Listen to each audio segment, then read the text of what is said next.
Welcome back my dear student. आज का topic हमारा रहेगा classification of protozoa. Last video में हमने प्रोटोजोआ फाइलम के जनरल कैरेक्टर्स को देखा था। इस वीडियो में हम क्लासिफिकेशन के रिगार्डिंग डिस्कशन करेंगे। फाइलम प्रोटोजोआ जो है उसको आप 4 क्लास में डिवाइड करते हो।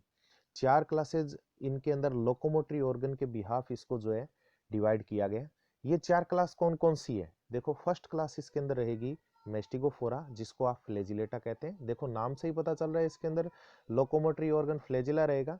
दूसरी क्लास इसके अंदर सार्कोडीना, जिसको आप राइजोपोडिया के नाम से भी जानते हैं। तो राइजोपोडिया जो है वो एक्चुअल के अंदर स्यूडोपोडिया की प्रेजेंस, लोकोमोटरी ऑर्गन स्यूडोपोडिया के बिहाफ। क्लास सिलिएटा, इसमें लोकोमोटरी ऑर्गन सिलिया रहेगा। और लास्ट क्लास इसकी रहेगी स्पोरोजोआ। इस क्लास के अंदर किसी भी प्रकार के लोकोमोटरी ऑर्गन नहीं होते।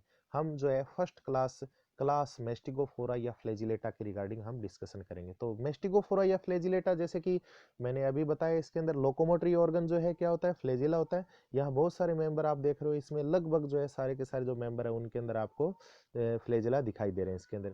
ये जनरली जो है एक्वेटिक होते हैं, यानी कि पानी में पाए जाते हैं, और एंडोपैरासाइट भी होते हैं, यानी कि एक तरीके से दूसरे जीव के शरीर के अंदर जो है ये जीवन को यापन करते हैं। तो इस तरीके का जो जीवन होता है वो एंडोपैरासाइटिक या फिर आपका अंतःपरजीवीय प्रकार का जीवन जो है वो कहलाता है इसके अंदर। हम इसके कुछ एग्जाम्पल देखेंगे, जैसे कि इसका दो मोस्ट एग्जाम्पल जो है, इंपॉर्टेंट एग्जाम्पल, सबसे पहला जो रहेगा इसके अंदर युगलिना। युगलिना को आप यहाँ देख रहे हैं इसके अंदर। युगलिना को आप जो है मतलब कनेक्टिव लिंक मानते हैं। देखो, युगलिना के लिए इंटरेस्टिंग पॉइंट ये है कि भी युगलिना जो है वो प्लांट और एनिमल दोनों के बीच की कनेक्टिव लिंक माना जाता है। जैसे कि लास्ट वीडियो में अभी हमने डिस्कशन किया था कि भी इस मेंबर के अंदर प्लांट की तरीके से फोटोसिंथेसिस, क्योंकि इसके शरीर के अंदर जो है क्लोरोप्लास्ट पाया जाता है, और एनिमल की तरीके से इसकी सारी की सारी जो गतिविधियां होती है, तो ज्यादातर जो है मतलब इसके प्लांट और एनिमल दोनों के तरीके से जो है मतलब यहाँ पर करेक्टर जो है मिक्स इसके अंदर पाया जा रहा है। और साथ में इसके अंदर जो न्यूट्रिशन का मेथड है वो मिक्सोट्रोपिक, यानी कि ऑटोट्रोपिक और हेट्रोट्रोपिक दोनों तरह का ये पोषण करता है। तो इस वजह से इसे कनेक्टिव लिंक जो है प्लांट और एनिमल के बीच के माना जाता है इसके अंदर। दूसरा एग्जाम्पल इसके अंदर रहेगा प्रोटेरोस्पोंजिया। प्रोटेरोस्पोंजिया, देखो एक्चुअल के अंदर ये जो डायग्राम आप देख रहे हो, इसमें आपको कुछ अनऑर्गेनाइज्ड जो है मतलब एक सेल का ग्रुप है।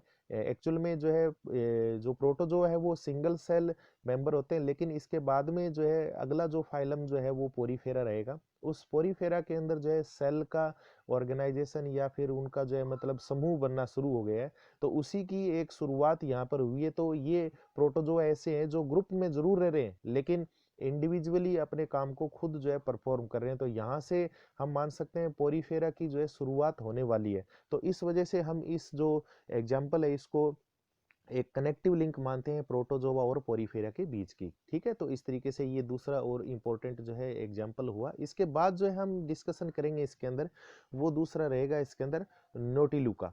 नोटिलुका जो है ये आप एनिमल देख रहे हो, ये एक्चुअल के अंदर जो है समुद्रों में पाया जाता है। और इसकी खास बात ये है कि भी ये जो है मतलब बायोल्यूमिनेंस, बायोल्यूमिनेंस का मतलब हिंदी में होता है जैव संदीप्तता। जैव संदीप्तता का मतलब क्या होता है कि भी ऐसे एनिमल जो अपने शरीर से लाइट को बनाते हैं या लाइट को एक तरीके से प्रोड्यूस करते हैं, जैसे कि फायरफ्लाई, जुगनू जिसे हम कहते हैं, उसके अंदर भी ऐसा होता है। तो बायोल्यूमिनेंस का जो है बहुत ही महत्वपूर्ण जो है इसके अंदर कैरेक्टर पाया जाता है। तो इस तरीके से नोटिलुका को जो है इस तरीके से एक स्पेशल जो है पॉइंट ऑफ व्यू जो है स्टडी किया जाता है इसके बाद में। फिर इंपॉर्टेंट एग्जाम्पल अपने देखेंगे लेशमीनिया डोनवोनाई, जिससे काला अजार रोग होता है। काला अजार रोग जो है पर्टिकुलर लीवर से संबंधित रोग है। तो इसका जो मतलब इन्फेक्शन होता है जिसका लेशमीनिया का मैं यहाँ दिखाऊंगा। इसी के साथ एक ट्रिप्नोसोमा गैम्बियंस जो है जिससे एक डिजीज होती है अफ्रीकन निंद्रा रोग जिसे हम कहते हैं, अफ्रीकन स्लीपनेस डिजीज जिसे हम कहते हैं। मैं इसके डायग्राम को थोड़ा सा जूम करने का प्रयास करूंगा। यहाँ पर दोनों ही मेंबर आपको यहाँ दिखाई दे रहे हैं इसके अंदर। तो ये एक मेंबर आपका जो है फर्स्ट इसके अंदर लेशमीनिया दिख रहे हैं इसके अंदर। लेशमीनिया की 2 स्टेजेस है, जिसमें इसकी जो है मतलब ये ट्रोफोजोइट स्टेज है और ये एमेस्टिगोइट स्टेज है। एक्चुअल के इसके लाइफ साइकिल के अंदर जो है मतलब ये कुछ स्टेजेस होती है, उनको दोनों को डायग्राम को मैंने यहाँ पर मेंशन किया है। जबकि यहाँ पर आप ट्रिप्नोसोमा गैम्बियंस जो है उसको देख रहे हो। तो ट्रिप्नोसोमा गैम्बियंस जो है उसके अंदर आप देखिए इस तरीके से एक फ्लैजिला जो है वो इसके शरीर के साथ चिपका हुआ है और कुछ जो है इसके शरीर से क्या है अलग हिस्सा है इसके अंदर। इससे जो है मतलब एक इम्पोर्टेंट डिजीज होती है जिसे आप स्लीपनेस डिजीज कहते हैं, जबकि इससे जो है कालाजार रोग होगा इसके अंदर। ठीक है, अब ये तो बात हुई हमारे जो है इसके लेसमीनिया के रिगार्डिंग। अब हम बात करेंगे इसके अंदर हमारे जो है जार्डिया इंटेस्टाइनलिस, ये भी बहुत ही इंपॉर्टेंट जो है मेंबर है। ये आप देख रहे हो इसके अंदर जार्डिया, इसको आप जो है मतलब grand old man of intestine के नाम से भी जानते हैं, आंत्र का वृहद ऋषि के नाम से जानते हैं हम। देखो ग्रैंड ओल्ड मैन जो है वो किस वजह से, क्योंकि आप इस फोटोग्राफ को थोड़ा सा जूम करके देखेंगे तो देखने में ये कुछ इस तरीके से लग रहा है कोई बुजुर्ग व्यक्ति हो जिसकी जो है दाढ़ी मूछें दिखाई दे रही है, ये एक्चुअल में इसके फ्लैजेला है। तो इस तरीके से जार्डिया जो है वो आपका एक इंपॉर्टेंट मेंबर होता है। लेकिन इसका जो है मेन चीज ये है कि भी ये इंटेस्टाइन में रहते हुए जिस व्यक्ति के शरीर के अंदर ये जो है मतलब इंटेस्टाइन में रह रहा है वहां पर एक तरीके से ये जो डायरिया की स्थिति है उसको क्या करता है, ये उत्पन्न करता है। तो इस तरीके से ये इकोनॉमिकली हमें डिजीज या रोग ग्रसित करने के हिसाब से इसकी इंपॉर्टेंस जो है वो आपकी नकारात्मक रहेगी इसके अंदर। तो ये रोगकारी जो है एक तरीके से क्या होता है कि भी एनिमल होता है इसके अंदर। इसी तरीके से अगला जो है अपने देखेंगे एग्जाम्पल ट्राइकोमोनास वेजेनेलिस, और इसी का एक मेंबर है ट्राइकोमोनास टेनेक्स। तो सबसे पहले हम देखेंगे ट्राइकोमोनास वेजेनेलिस, जिससे एक डिजीज होती है जिसे कहते हैं ल्यूकोरिया या श्वेत प्रदर। ठीक है, ये ट्राइकोमोनास वेजेनेलिस का डायग्राम आप देख रहे हो इसके अंदर। इसी तरीके से आप जो है ट्राइकोमोनास टेनेक्स जो है उसका डायग्राम ये देख रहे हो, तो इससे आपकी जो है मतलब पायरिया रोग होता है। तो मैं डायग्राम को जो जूम करके इसके बारे में थोड़ा सा बताऊंगा। सबसे पहले हम बात करेंगे ट्राइकोमोनास वेजेनेलिस के रिगार्डिंग। ठीक है, तो ट्राइकोमोनास वेजेनेलिस और ट्राइकोमोनास टेनिक्स जो है वो दिखने में एक जैसे ही है, जैसे कि ये फर्स्ट जो डायग्राम है वो ट्राइकोमोनास वेजेनेलिस है, इसी तरीके से ये सेकंड जो है ट्राइकोमोनास टेनिक्स जो है वो आप देख रहे हैं इसके अंदर। सबसे पहले बात करेंगे इसके अंदर ट्राइकोमोनास वेजेनेलिस के रिगार्डिंग। तो ट्राइकोमोनास वेजेनेलिस जो है वो एक्चुअल के अंदर फीमेल के जेनिटल ऑर्गन के अंदर वेजाइना के अंदर पाया जाने वाला ये पैरासाइट होता है, और इसके इन्फेक्शन से एक जो है व्हाइट सब्सटेंस जो है एक्सक्रीट होता है, या एक तरीके से व्हाइट स्टिकी सब्सटेंस जो है रिलीज होता है। तो इस के कारण जो उस रोग को आप हिंदी में श्वेत प्रदर के नाम से जानते हैं, और अंग्रेजी में आप इसको जो है मतलब साइंटिफिक तरीके से आप उसको ल्यूकोरिया के नाम से जानते हैं। आमतौर पे महिलाओं के अंदर ये जो काफी रोग होता है, लेकिन पुरुषों में भी ये रोग हो सकता है। फीमेल के कांटेक्ट में, या इन्फेक्टेड जो फीमेल है उसके कांटेक्ट में आने से मेल में भी ये रोग हो सकता है। इसी तरीके से आप देखोगे ये और एक बहुत ही महत्वपूर्ण ट्राइकोमोनास टेनेक्स जो है उससे जो है एक्चुअल में पायरिया रोग होता है। पायरिया रोग क्या है, ये देखो दांतों के मसूड़ों से संबंधित जो रोग है। इसमें देखिए आप इस फोटोग्राफ के अंदर ये जो एक्चुअल में इमेज का जो ये हिस्सा देख रहे हो आप, ये दांत की जहां पे इस ट्राइकोमोनास टेनिक्स का इन्फेक्शन है उस जगह पर मसूड़े जो है वो कुछ इस तरीके से संक्रमित हो जाते हैं, और मसूड़ों के संक्रमित होने के कारण दांतों की जो रूट्स है वो क्या हो जाती है, बाहर की तरफ निकल जाती है, और इस तरीके से दांत जो है वो कमजोर हो जाते हैं। इसके अलावा मुंह में बदबू आना, साथ में जो है इसके साथ ही मुंह में बदबू के साथ साथ जो है ब्लीडिंग आना, खून भी आना, ये इस रोग के प्रमुख लक्षण है। एक अनुमान के अनुसार हमारी जो वर्ल्ड की पॉपुलेशन है उस वर्ल्ड की पॉपुलेशन के अंदर 70 to 80% ये मानिए पायरिया रोग से ग्रसित है। हालांकि इस रोग का जो फैलने का माध्यम है वो बहुत ही आसान है। किसी रोगी व्यक्ति के जो है मतलब हाथ के संपर्क में आए हुए, मुंह के अंदर लगे हुए हाथ जो है, साथ में जो उसके मुंह में डाली गई वस्तु है, उससे ये आसानी से एक व्यक्ति से दूसरे व्यक्ति के अंदर रोग फैल जाता है। तो इस तरीके से ये काफी खतरनाक है। इसके लिए दांतों की नियमित सफाई रखना और कुछ जो है मतलब अपने को विशेष सावधानियां रखनी होती है। तो इस तरीके से जो है मतलब ये एक महत्वपूर्ण मेंबर है जो है हमने इसके बारे में डिस्कशन किया। एक और मेंबर इसका रह जाता है जिसे कहते हैं ट्राइकोनिम्फा। ट्राइकोनिम्फा जो है वो आपका मेंबर जो देख रहे हो एक्चुअल में इस डायग्राम के अंदर, ये एक सिम्बायोटिक एनिमल है। ठीक है, सिम्बायोटिक किसके अंतर्गत, टर्माइट की इंटेस्टाइन के अंदर पाया जाता है। मैं डायग्राम को जूम करूंगा, उस जूम करने के बाद में आपको काफी हद तक जो है और बताने का प्रयास करूंगा। ये आप ट्राइकोनिम्फा देख रहे हैं, इस ट्राइकोनिम्फा के अंदर आपको फ्लेजिला जरूर दिखाई दे रहे हैं, तब इस वजह से इसको इस क्लास में शामिल किया गया। ये एक्चुअल के अंदर टर्माइट जो होती है, दीमक जो होती है, उसके इंटेस्टाइन में पाया जाता है और बहुत ही महत्वपूर्ण जो है मतलब काम करती है। इससे जो है एक एंजाइम सीक्रेट होता है जिसे सेलुलेज एंजाइम कहते हैं। चूंकि दीमक का जो भोजन होता है वो लकड़ी होता है और उसमें मेन जो है कंपोनेंट सेलुलोज होता है। तो सेलुलोज के पाचन के लिए जो सेलुलेज एंजाइम है वो एक्चुअल में इस ट्राइकोनिम्फा से ही बनाया जाता है। मतलब कहने का क्या हुआ कि भी ट्राइकोनिम्फा यदि नहीं है तब उस कंडीशन के अंदर ये जो है ट्राइकोनिम्फा आपका जो है एक तरीके से ट्राइकोनिम्फा की एब्सेंस के अंदर जो है दीमक जो है वो अपना भोजन पचा नहीं पाएगी इसके अंदर। अगला जो पॉइंट हम डिस्कशन करेंगे इसके अंदर वो रहेगा पॉइंट इसके अंदर क्लास सार्कोडिना या राइजोपोडिया। क्लास सार्कोडिना या राइजोपोडिया की खासियत ये है कि भी इसमें आपको आभासी पाद या स्यूडोपोडिया मिलेगा। ये एक्वेटिक होते हैं और एंडोपैरासाइट टाइप के भी हो सकते हैं जिससे ये डिजीज को कोज करेंगे। इसके कुछ एग्जाम्पल हम देखेंगे इसके अंदर, तब अपने को और ज्यादा क्लियर होगा इसके अंदर।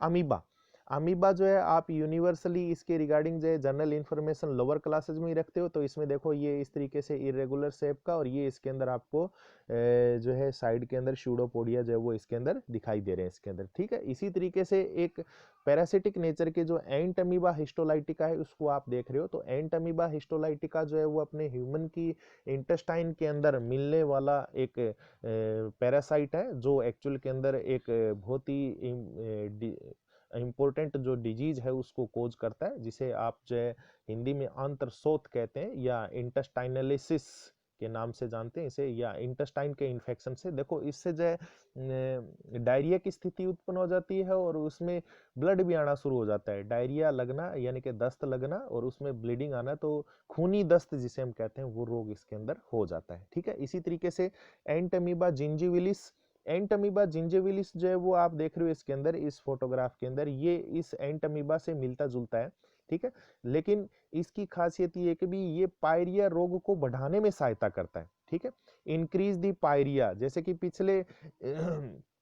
पिछली जो क्लास है उसमें हमने जो है ट्राइकोमोनास टेनेक्स देखा था, उससे पायरिया रोग होता है, लेकिन ये एंट अमीबा जिंजिविलिस जो है उस पायरिया रोग को बढ़ाने का काम करता है। तो दोनों मिलकर जो है काफी ज्यादा मात्रा में पायरिया रोग के अंदर, तो रोग तो ट्राइकोमोनास टेनेक्स जो है उससे होगा, जबकि उसको बढ़ाने के अंदर जो है पायरिया रोग के अंदर एंट अमीबा जिंजिविलिस ये हेल्प करता है। देखो इस सार्कोडिना जो राइजोपोडा क्लास है उसके अंदर कुछ मेंबर ऐसे भी होते हैं जिनके बाहर की तरफ एक्सोस्केलेटन पाए जाते हैं। दो कैटेगरी है इसके अंदर, रोडोलेरियन इसके अंदर जो है मतलब ये समुद्रों में पाए जाते हैं, और सिलिका का बना हुआ एक्सोस्केलेटन होता है। ये डायग्राम आप देख रहे हो इसके अंदर काफी एक सुंदर जालीदार जो है मतलब बाहर की तरफ जो है मिलने वाला ये एक कवरिंग है, तो उस एक्सोस्केलेटन की फॉर्मेशन सिलिका से होती है, तो उनको आप रोडोलेरियन के नाम से जानते हैं। इसी तरीके से एक और इसकी जो है मतलब कैटेगरी है जिसे आप फॉर्मेनिफेरन के नाम से जानते हैं, तो ये भी समुद्री होते हैं या फिर फ्रेश वाटर होते हैं, लेकिन इनके जो बाहर की तरफ जो सेल होती है एक्सोस्केलेटन के रूप में वो कैल्शियम कार्बोनेट से बना होता है। देखो इस तरीके से एक बहुत ही महत्वपूर्ण जो है टेक्सचर के रूप में, डिजाइन के रूप में पाया जाने वाला ये इस तरीके का एक्सोस्केलेटन जो है वो आपको इसके अंदर दिखाई दे रहा है इसके अंदर। ये तो हुई हमारी क्लास जो है सार्कोडिना। इसके बाद क्लास हमारी जो है आती है सिलिएटा। देखो सिलिएटा के अंदर एक्चुअल के अंदर जो सिलिएटरी सिलिया जो है वो क्या होते हैं, लोकोमोटरी ऑर्गन होते हैं, ठीक है, और ये एक्वेटिक और एंडोपैरासिटिक नेचर के होते हैं। हम कुछ एग्जांपल इसके देखेंगे। एक इसका फेमस एग्जांपल पैरामीशियम, जिसको आप स्लीपर एनिमल यानी कि जूते का जो सोल होता है उसके हिसाब से इसकी आकृति होती है, तो इस वजह से इसे आप जो है दिखने में जूते जैसा दिखाई दे रहा है, तो इसे आप स्लीपर एनिमल के नाम से जानते हैं। तो ये आपका पैरामीशियम रहा। तो पैरामीशियम की रिगार्डिंग हमने पहले भी डिस्कशन किया कि इसकी सरफेस के ऊपर सिलिया पाए जाते हैं इसके अंदर।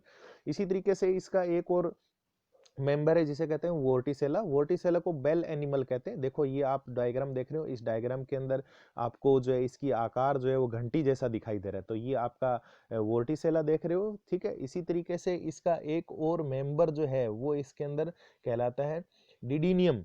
डिडीनियम जो है उसको वाटर बियर के नाम से जानते हैं। ये डिडीनियम का डायग्राम आप देख रहे हो, तो इस तरीके से ये इसमें भी सरफेस के ऊपर सिलिया दिखाई दे रहे हैं इसके अंदर। इसका एक जो है एग्जांपल आप देखें इसके अंदर स्पायरोस्टोमम, ये लार्जेस्ट सिलिएट है। देखो इसके एग्जाम्पल के अंदर ये डायग्राम मैंने मेंशन करा है, तो इस डायग्राम को आप देखें इसके अंदर, मैं क्लियर कर देता हूँ। और सारी जो एक ही डायग्राम को हम देखेंगे इसके अंदर स्पायरोस्टोमम, तो स्पायरोस्टोमम में ये डायग्राम जो है वो आप देखें इसके अंदर। एक्चुअल में इस डायग्राम को मैं थोड़ा सा जूम करने का प्रयास करूंगा, तो उसमें आपको देखो कि भी इसका जो माउथ है वो सबसे बड़ा होता है। तो माउथ जो है वो एनिमल के अंदर यहाँ इस प्रोटोजोआ के अंदर सबसे बड़ा साइज का होने के कारण जो इसे आप जो है मतलब लार्जेस्ट, साथ में इसका साइज भी जो है काफी बड़ा होगा, तो लार्जेस्ट सिलिएट के रूप में जो है इसे क्या करते हैं अपने जानते हैं इसके अंदर, ठीक है। इसी तरीके से एक और जो है इसका मेंबर आपका रहेगा जिसे आप बैलेंटिडियम के नाम से जानते हैं। बैलेंटिडियम जो है ह्यूमन और फ्रॉग के रेक्टम में पाए जाने वाला पैरासाइट है। ये एक्चुअल के अंदर ये बैलेंटिडियम कोलाई जो है वो आप देख रहे हो, इसके अंदर सिस्ट और ट्राइफोजोइट दोनों स्टेज जो है वो आप इसके अंदर देख रहे हो। इसके अंदर इसकी जो है मतलब क्लास, लास्ट क्लास हम जो है वो देखेंगे, वो लास्ट क्लास रहेगी अपनी स्पोरोजोआ। ठीक है, तो स्पोरोजोआ जो है क्लास के रिगार्डिंग हम बात करें तो इसमें कोई लोकोमोटरी ऑर्गन नहीं होता। प्रोटोजोआ की ये क्लास है इसके अंदर, और ये एंडोपैरासाइट होते हैं। इसके दो एग्जांपल आप देखें इसके अंदर। एक फेमस एग्जांपल आप देखें प्लाज्मोडियम। प्लाज्मोडियम जो है उससे मलेरिया डिजीज होती है। ठीक है, और आप देख रहे हो मलेरिया डिजीज को कोज करने वाला जो प्लाज्मोडियम उसकी स्पोरोजोइट स्टेज है, उसके डायग्राम को आप देख रहे हैं इसके अंदर। दूसरा इसके अंदर मोनोसिस्टिस है। मैं एक इंटरेस्टिंगली दोबारा से रिपीट करूंगा, हालांकि पिछले वीडियो में भी मैंने बताया था कि भी जो मलेरिया डिजीज है उसके रिगार्डिंग जो है कंसेप्चुअली अपने को ये क्लियर होना चाहिए कि मलेरिया डिजीज जो है वो आपके प्रोटोजोआ के कारण होता है। ठीक है, जबकि इसकी डिजीज को फैलाने का काम जो है वो मॉस्किटो एनाफ्लीज, वो भी फीमेल मॉस्किटो एनाफ्लीज जो है वो आपको जो है मतलब यहाँ पर एक तरीके से फैलाने का काम करती है। लेकिन एक क्वेश्चन मेरा ये रहेगा, आप यदि भाई कोशिश करें तो इसमें बताइए कि भी हम जो है इसके मलेरिया डिजीज के रोग को फैलाने के लिए फीमेल मॉस्किटो जो है उसको ही मेंशन क्यों करते हैं, मेल मॉस्किटो जो है वो इसके लिए रेस्पॉन्सिबल नहीं होता? तो इसका जवाब मैं चाहूंगा कमेंट बॉक्स में आप जरूर देंगे। पर्सन मेरा ये है कि भी फीमेल एनाफ्लीज मॉस्किटो ही मलेरिया डिजीज को मतलब एक व्यक्ति से दूसरे व्यक्ति में भेजती है, और मेल जो है वो इसके लिए रेस्पॉन्सिबल नहीं होता। इसका क्या कारण है? इसी तरीके से आप देखें इसके अंदर, तो इसका जवाब जो है जरूर दें। इसी तरीके से दूसरा एग्जांपल मोनोसिस्ट देखेंगे। मोनोसिस्ट की दोनों स्टेजेस को आप देख रहे हैं इसके अंदर। तो यहाँ हमने जो है इस प्रोटोजोआ के क्लासिफिकेशन को देखा। निरंतर जो है इससे संबंधित जो हमारे इनवर्टिब्रेट के जो फाइलम है उनके जनरल कैरेक्टर और साथ में उनके क्लासिफिकेशन के रिगार्डिंग हम वीडियो को और भी देखते रहेंगे। आगे की वीडियो को लगातार आप जो है इसी तरीके से देखते रहें और ज़्यादा से ज़्यादा शेयर करें। तब तक के लिए धन्यवाद।